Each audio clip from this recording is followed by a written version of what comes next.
mezgildeриңе, boş учурларыңдын кадырын бил, bir нерсе менен алек болуп калыштан алдын.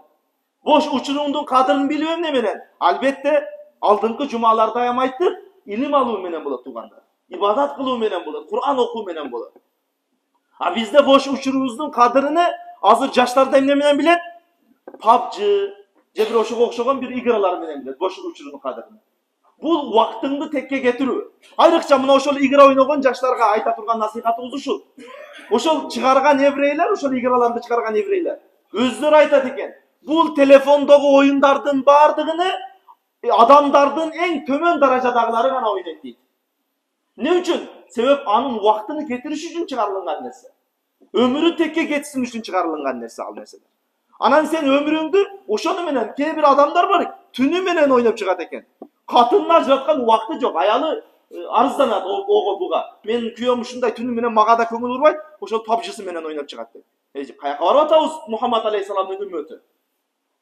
Өмүрүбүз ошол нерсе менен өтүп кетсе, ошол оюндар менен өтүп кете турган болсо, кантип карайбыз пайгамбар алейхисаламдын жүзүн? Ошон үчүн айтат пайгамбар алейхисалам, сен бош мезгилиңдин кадырын бил, колуң бир нерсе менен алек болуп калыштан алдын деди пайгамбар алейхисалам.